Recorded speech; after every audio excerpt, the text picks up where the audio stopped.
And good evening, and welcome to Fame. And what is fame? I am your Dr. Dude, Al Bob. Whoa.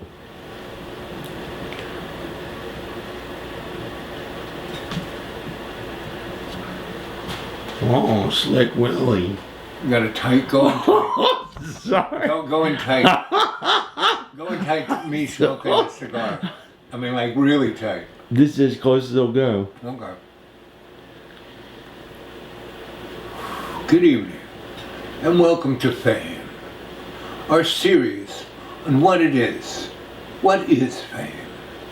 I am your griot, the doctor, the dude, Sensei Al Bob, and welcome to Fame.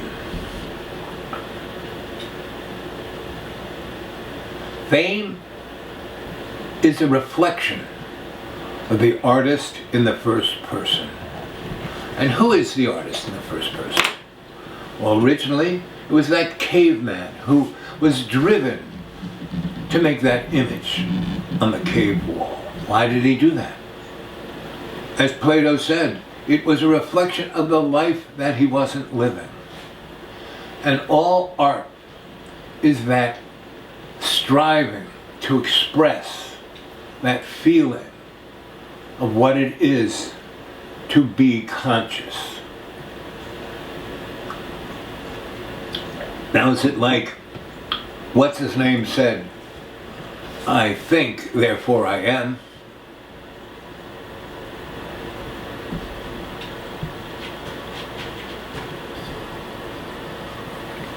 Or that other what's his name, who said that if you're not remembered, if the crowd isn't cheering, if you don't feel that sexual excitement from what you do, then you're a nothing. What is it? You know, is it what the burning bush said to Moses when Moses asked who he was? And the burning bush answered, I am a work in progress. So, I, your dude, am like the Forrest Gump of culture between 1955 and today. It's not anything I did, it's just that I was in the specific right moment at the right time. And everyone thought Jesus was walking across the water. No, he had perfect timing. He was just stepping. Every time he stepped, there was a turtle under his foot, so he didn't go splash into the water and look like a jerk. And that's what fame is. It's that perfect timing, that quintessence, the man, you know, the cave man drawing that picture on the cave. Where did he get that idea to take the carbonized piece of wood and draw on it, you know? And where did he get the idea to draw, you know? And then that driving force to express had come up all through culture. The Phoenicians, the Sumerians, the Babylonians, the Egyptians, the Greeks, the Romans, the Holy Roman Empire, the Spanish, the English, every culture there was that drive to express. And just not in the visual arts, but music and poetry and theater, Shakespeare, Mozart. It was in these people. It was a great sculptor in the time of the de Medicis and the popes that paid for all this art to be created in the pre-Renaissance time. You know, when we were coming out of the Dark Ages, there was that 100-year period of their starting to build those big cathedrals. Well, they needed artisans and they needed mathematicians.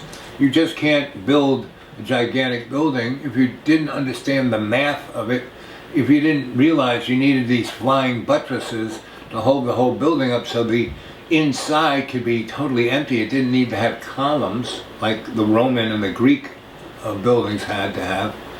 I mean, that took math and science and understanding, and it all wrapped around that conscious creativity to co-create in loves, and everyone who made this art was driven to make it through love, not through some idea that they were going to be cool. No. It was this expression of wanting to show their love for God and for the appreciation of Jesus, because everyone in that part of Western Europe were Christians. And other people came in, you know, the Moors, the Muslims, the Jews. They came in and they brought their own culture. And in that 300-year period, they were allowed, they were accepted because they fit in a way. They brought things. Moors brought the math that created those great cathedrals. You know, they brought the math. They were the Persians who brought that math. But the Greeks had it, but the Moors, 500 years later, you know, brought it around, right? And that's what culture is this constant recreation and appreciation of, you know, God's co-creation. That's what we're here to do, to co-create with God. I can take the smell of that. It smells good. Not like a cigarette a bunch. I don't make a bunch of This is cigarettes. Swisher Sweet. This is a cream, a Russian cream Swisher Sweet. That's pretty cool.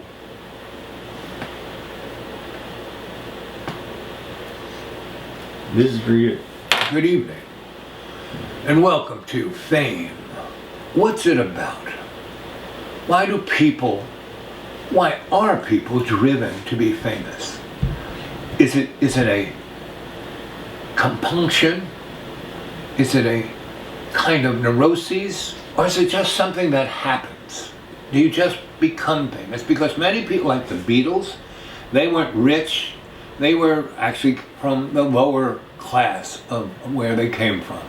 And their music, when they came together, when John and Paul together, they were like high school buddies, and they had like a garage band. And they had a couple of other people in their band. And then when, you know, the best musician they next had was George Harrison. He played much better than they did. Did you ever meet any of them? Yeah, John Lennon.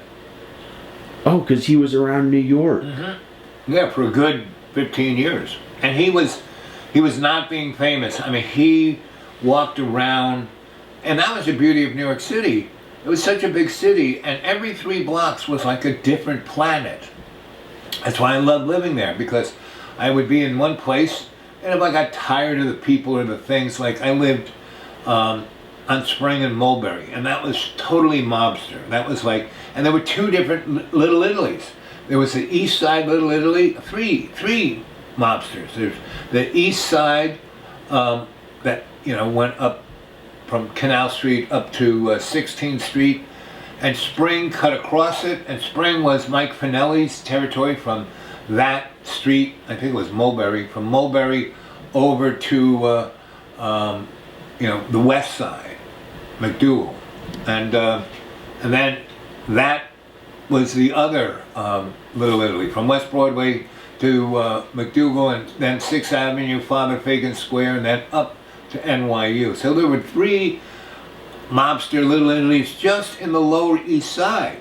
And then there was a mobster Little Italy in Brooklyn, Red Hook, and Bay Ridge, and in Staten Island, and the South Bronx, and over in New Jersey. And it was interesting because the mobsters were famous. I mean, yeah, they were doing illegal things, but they weren't. They bought off all the politicians, and but they were famous in their own right, in their own culture, right? And fame does not particularly revolve around music or visual arts or poetry or literature or theater or any of the above.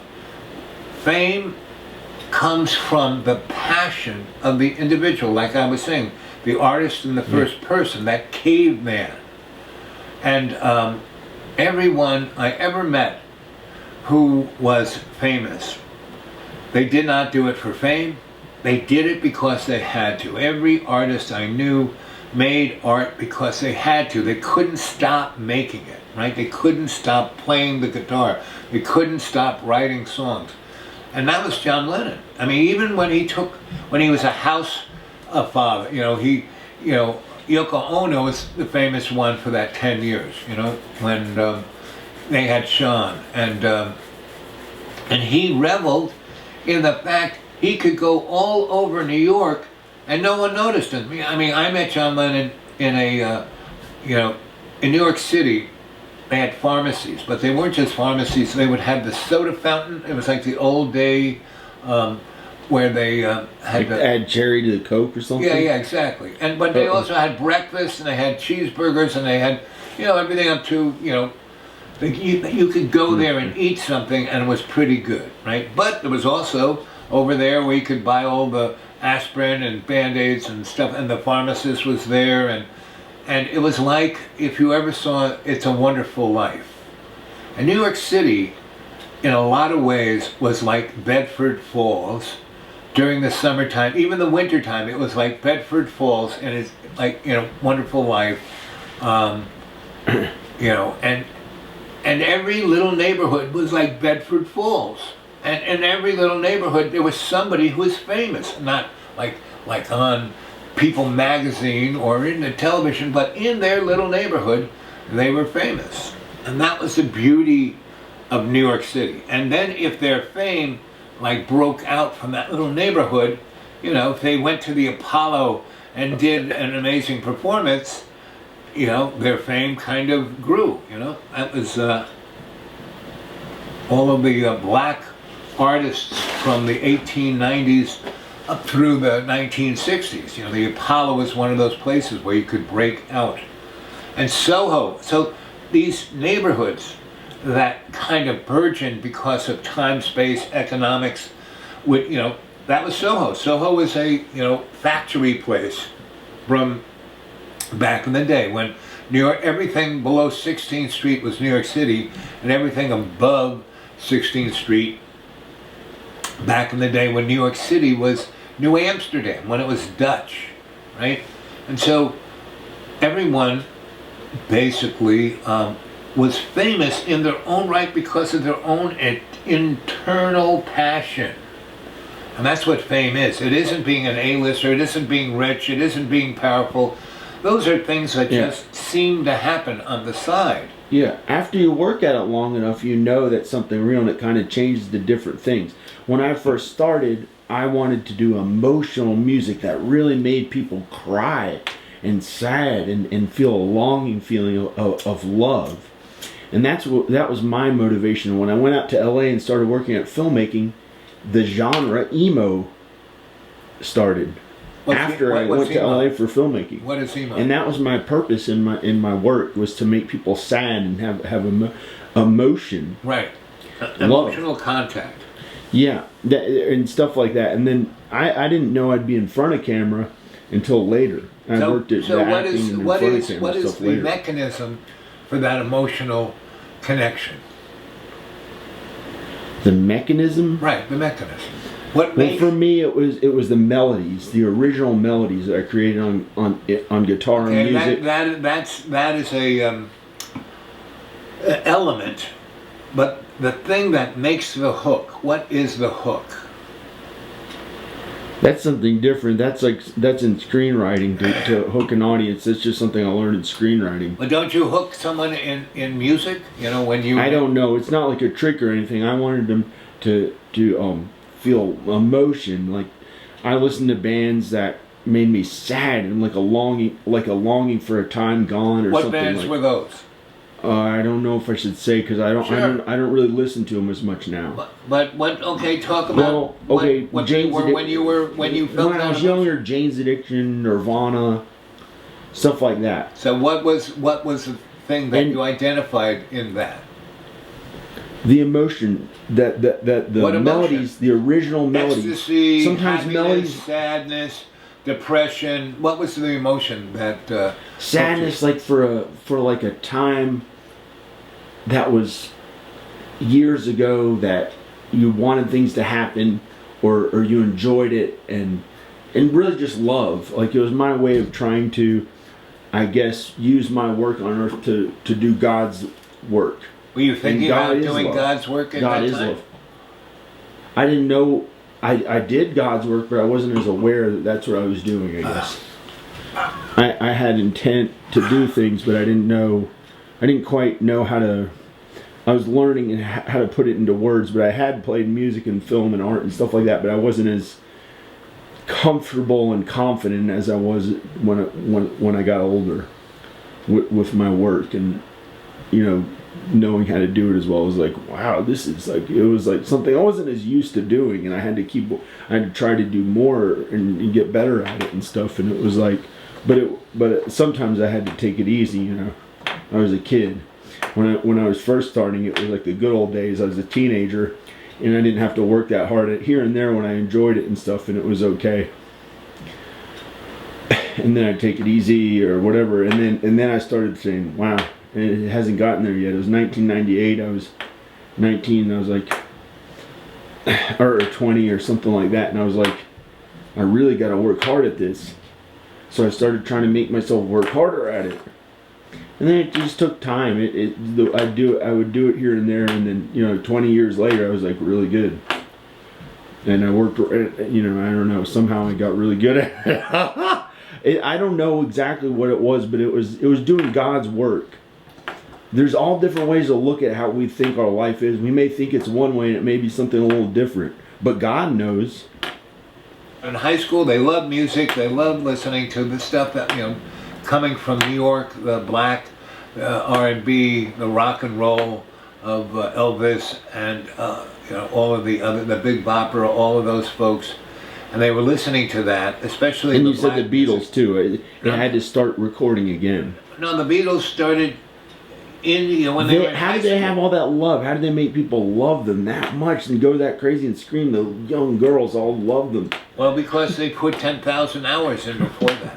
Meaning they first had bands. In England, they had things called... It happened to work. They're in the right place at the right time, right? well, Like there's you that. said, the right There's place at the that, right but time. they stayed at it. They stayed at it. Meaning, from high school, they went off to...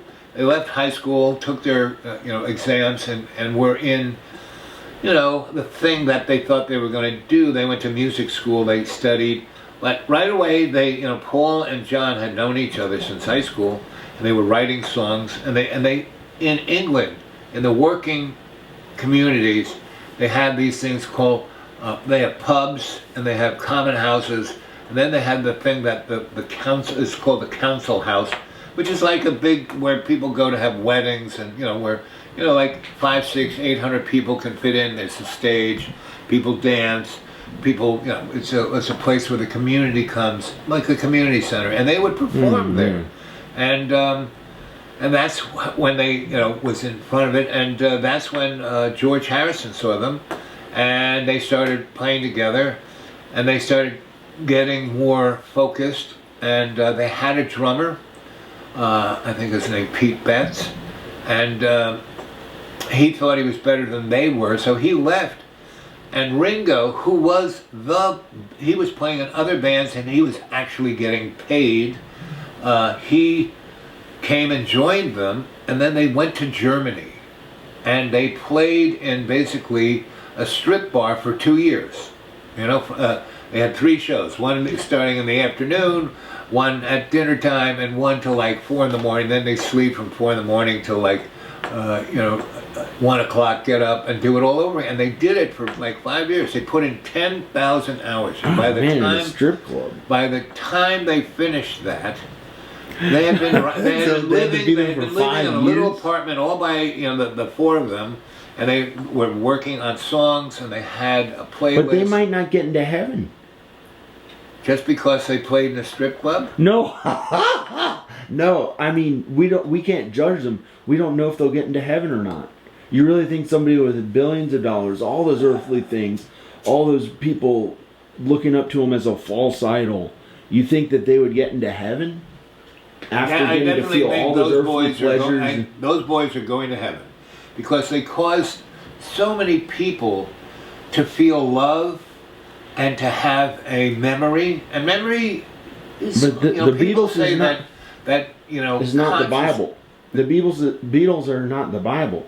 It's not God and Jesus. Well, they never said that. I mean, Paul actually, they were being interviewed when they first came to New York, and they were talking about popularity and fame, and Paul said that they were more popular than Jesus, and they got a lot of blowback on that. Oh, that's not true. What did John Lennon say to you? Do you remember some of the things that you had? I remember meeting about? John. I met at this place. That was a pharmacy. It was right across the street from Lincoln Center.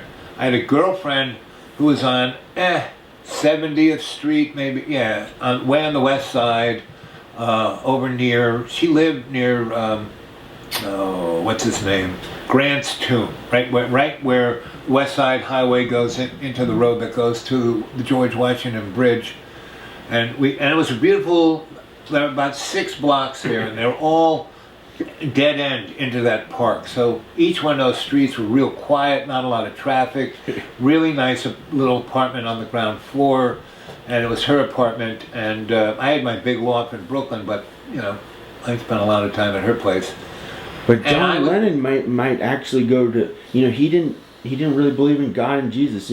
Imagine there's no religion. No. He had a great faith in the great Creator, and he thought the great Creator was love, not some dogmatic, bureaucratic, religious, moneyed, banking element like the Bible. The Bible's what it's about. That's a real religion. It tells what everything is. Well, it's a book, not John. False idols. It's a book, I mean, John, there are lots of books that say the same thing the Bible says, and there are a lot of books. The Bible was based on the Old Testament. Not right? really. That's the only book that says that. The Old Testament, John, is the Torah. The New Testament. The Old Testament was written. The Bible. I was talking about the Bible. Well, the Old Testament is the Bible. The New Testament. The Bible isn't just the New Testament. 3/4 of the Bible is the Old Testament. Yeah. The New Testament. But there's only one Bible, the Bible. Yes, and that is the Old Testament and the New Testament. That's reality as we know it. John Lennon, we don't know where he's going to go on Judgment Day. We don't know. We really don't know. That's reality. That's how it is. He might have gotten to live it up for a few years and be a false idol and been a really good musician and maybe even get into heaven, but I don't know. When he made a giant song convincing others imagine there's no religion. Well, he wrote a song called Imagine. Right? And he was talking. We can't judge him. He might make it to heaven. John, the real deal about heaven. Sorry, I'm not acting better. I'm not trying to act better. We're all going to heaven, John. No one is going to be in the lake of fire because the lake of fire is right here, right now. And what did he say? Hey, kid. Yeah, I'm younger than you. I'm the big man here. This is John Lennon. No. Fuck you. Give me a coffee. As a matter of fact, give me a pack of cigarettes. Get out of here, kid. No, he didn't say that. Oh. I didn't know he was John Lennon. I didn't know he was John Lennon. We had breakfast together. We had breakfast in the same this pharmacy right across from Lincoln Center, and my girlfriend lived down the street. This was the best place to have breakfast because all the rest of the restaurants were fancy. Do you remember what he said? Yes, I do. Oh, sorry. The first words he said to me, hey, can I have that section of the New York Times? That was the first thing he said. We're sitting at this counter. His little kid was in a stroller. We're both eating breakfast. Julian or one of them? Yeah, no. Not Sean, them. Sean. I'm not a racist. Sean. Oh. What are you erasing? I'm not a racist. I said one of them, but I like Asian people. But Yoko Ono was like not that great of a singer. She was a great artist. That's what she was. She never said she was one. She never said she was a great singer. You know, she just did things with John as She like. sounded like this.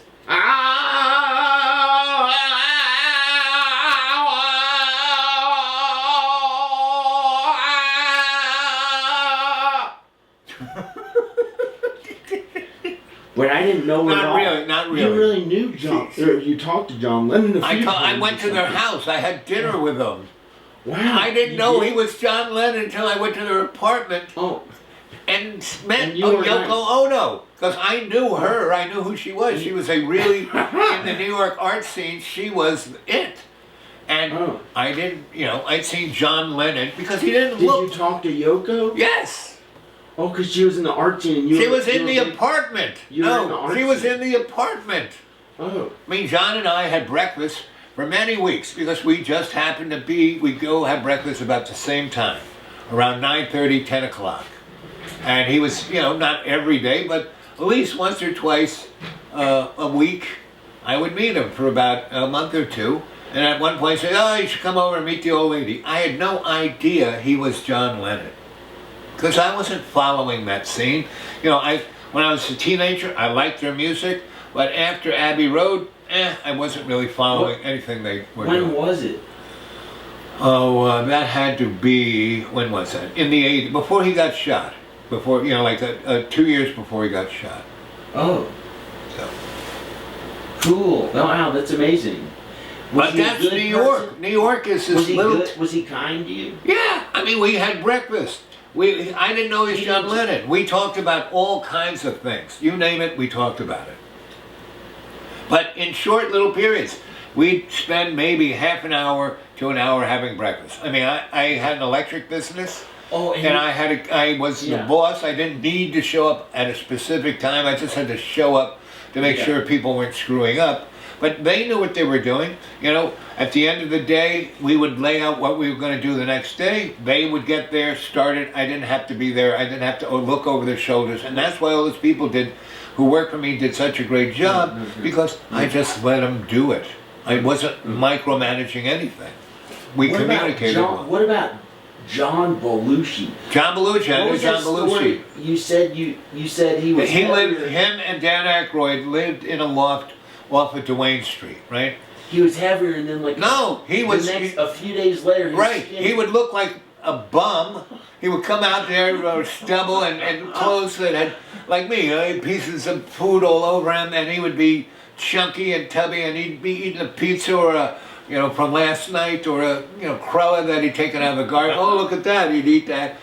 But sometimes he would come out of the same building, buffed up, wearing an Armani suit, getting into a limousine, and he was like, "Yo, that guy looks good," right? And he was skinny? Yeah. Meaning his weight had nothing to do with how he looked. I mean, he weighed whatever he weighed. But did he do cocaine and stuff like for a few days, and then all of a sudden he lost like 25 pounds? I mean, he really, no. These guys, it depended on what year it was, because when they were like, he and Dan Aykroyd, they loved the blues. There was a place off of Chambers Street and Barrack that was called the Raccoon Lounge. And we, because there were no places to hang out when the first people in Tribeca was like me and a few other people. So humans, we are just humans. Like, I'm an African American that's melanin challenged, So anyone who's an artist understands this. They are the aboriginal in the first person, right? And so all the artists I've ever met who were Andy Warhol, Salvatore Dali, Julian Yoko Price, they're all artists. Yoko Ono is one of the most amazing, one of the most amazing. She's still alive, I think. Yeah. And she was one of the most amazing artists. But her music is not that She's good. not a musician. she's actually a performance artist, and she's a visual artist. I mean, her art, not like acting. You talked to her. Yes, about aesthetics. Yes, yes. She did a show at the Tabla Museum here. That was just here? Yeah, here. The Tabla Museum. Yeah, she was here like Yoko Ono? 5, 6, 8 years ago. Yes. Oh, cool. And the guy who built this house had a show there. At the George Tabla. Solanovich. Yeah, that was right after I moved here, but I didn't get to see it. But I had bought his masterpiece house, this house. But no, he didn't have a show because the Tabla Museum was built. No, like, he had an exhibit there, a show. Well, maybe there. Yes, but not while he was alive. Yes, No, it was after they may have. It was in 2017 or something. Yeah, they may have shown his work, but and that's because George really he's another guy here. George and Inga Solanovich, who built this school, they really represented. And what was truly interesting about those guys, Inga was the artist in the first person. George had an inferiority complex the size of this house. And so everything had to be about him, right? He felt so inferior that he had to push people around. Inga, she knew she was good. She didn't have to prove anything. And that was the real difference between these two. And Inga was so smart. I mean, I'm sure there was a spiritual and a physical connection between those two because they spent like 80 years together. But I bought this place probably 8 years after George died. And before I bought this place, I was living that little A-frame, and I used to go see her maybe 5 times a week. I would take her shopping, I'd take her out to lunch. We'd have lunch in her house. She had this thing called Grand Canyon, this little plate in a refrigerator that had sausage and cheese, and whenever a guest came, she didn't eat out of it, she took it out and shared. It was her plate of hospitality, Grand Canyon. And she had things to drink. She had liquors and wines and tea and whatever you wanted she had. And I would go there at least because it was so much fun because she had great stories, I had great stories, and we just told great stories to each other. But she was truly the artist genius of that crew. And George, he did spray painting. Inga was George's wife. Right. They're artists. They built this neighborhood. They built the houses in it. Right. These artistic but their real houses. story, Inga wrote a book, Travels to Inglenook or whatever they call this place, and they tells the story from her. She was born with a silver spoon in her mouth, not a gold one, a silver. Her father owned a big factory, and they had a big house, and she had nannies and teachers, and she had her pony, and her father loved her, and she could do whatever the heck she wanted, all the way up to teenage years.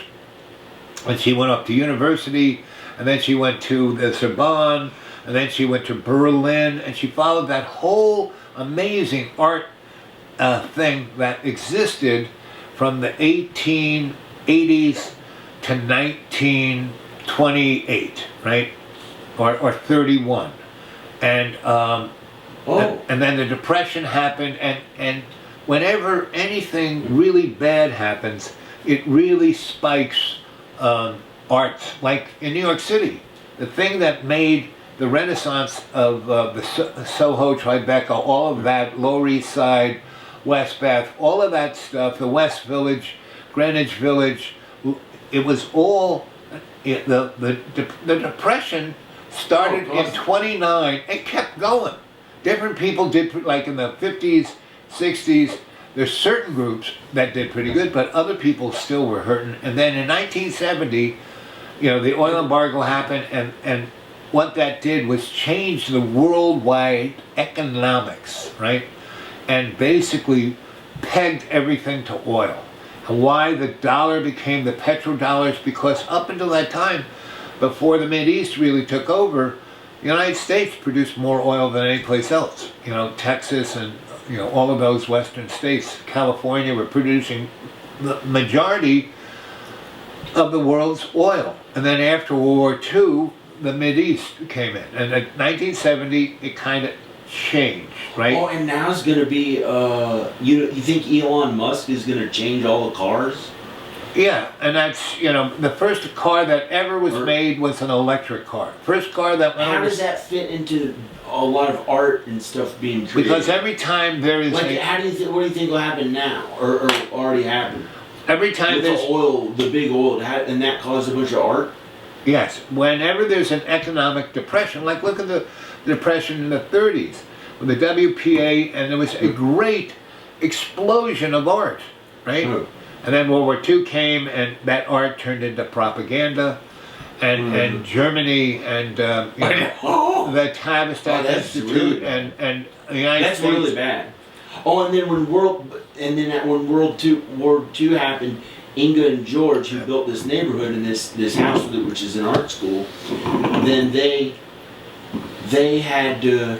They were on the road. They were always they took all their one money. step ahead of the Nazis and the war.